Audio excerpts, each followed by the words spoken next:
I'm Colin from Blackjack Apprenticeship, and for 15 years I've been playing professional blackjack, running blackjack teams, and training successful card counters. And I want to share with you from my 15 years of experience what type of person should absolutely not become a card counter, as well as the characteristics I've found that make a successful card counter. When people first hear about card counting, there's all sorts of misconceptions they tend to have, like you don't need to be from MIT or be a whiz kid to do it. But there are a set of characteristics that you really need, otherwise you're going to be absolutely wasting your time and your money at the casino. The first reason someone shouldn't get into card counting is if you're looking to gamble. I got a phone call yesterday from someone that had just bought a membership to our website and he wanted to get on the phone with me, and he told me, Colin, I love blackjack. I've been playing blackjack for years. The problem is I've lost a large amount of money. And this isn't the first time I've heard the same story. What I told him is card counting really might not be for him, and here's why. Someone that loves gambling is probably using blackjack in a different way than a card counter would. Gambling is usually used for entertainment.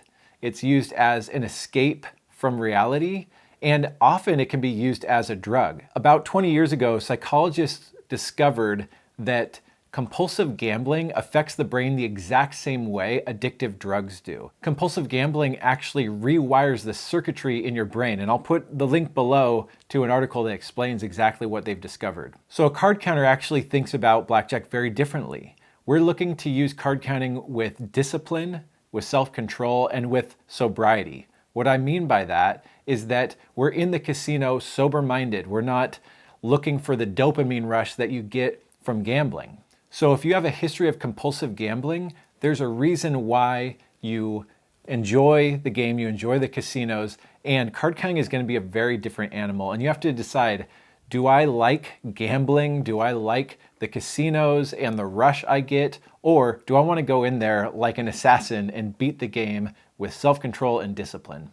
The second reason someone shouldn't get into card counting is if you just can't follow the rules. There have been lots of card counters I've met over the years that they know enough about card counting to sound like a card counter, but they just can't follow it 100% of the time. A successful card counter, on the other hand, is actually going to be completely disciplined in their playing decisions, in their betting decisions, and in their emotions. They're not going to follow their own rules. They're going to follow the math of the game. So if you just can't follow the math and the strategies you're taught, the reality is you're not going to make it as a card counter. The third reason someone should not get into card counting is if they're looking for quick money. Some people out there think that card counting is a way to use casinos as basically an ATM machine. You walk into the casino, you play some blackjack, and then you walk out with $1,000. And card counting does not work that way.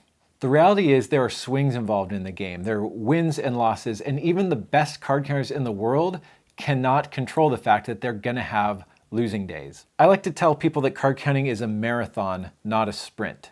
It's not something where you say, hey, I need to make $1,000, so I'm gonna go count some cards. So a successful card counter knows that this isn't quick cash and they don't need quick money.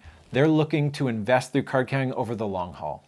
Which brings me to my next point, which is that you should not get into card counting if you don't have some spare money to invest in it. Personally, I think card counting is an awesome investment if you have the time to put into it. The math of the game is that perfect card counter should expect to double their investment every few hundred hours. Like you can double your investment multiple times in a year. But the thought that you could take some spare change or a couple $100 and that's going to be enough to be a successful card counter is just not true. There's the old adage, it takes money to make money, and that's true with card counting. Because there are swings of the game, you have to have enough money to withstand those negative swings. So to be a successful card counter, you have to have a dedicated bankroll that you can put towards your card counting.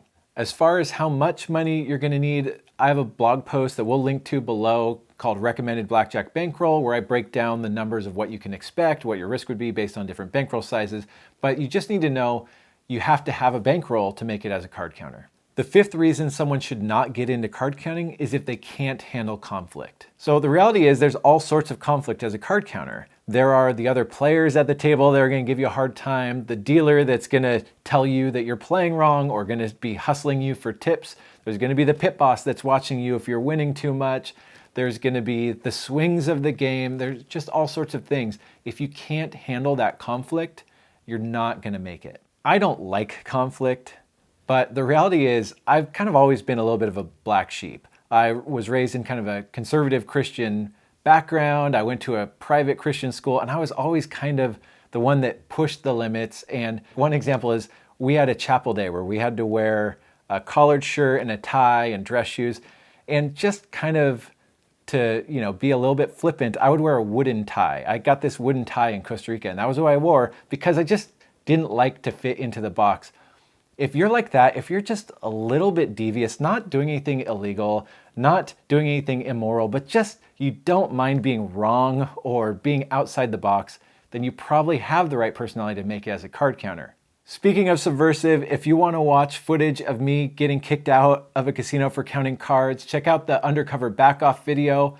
Or if you think you have the right characteristics to make it as a card counter, check out our card counting mini course where I dive deeper into the why, the what, and how of card counting so you can beat casinos for real money.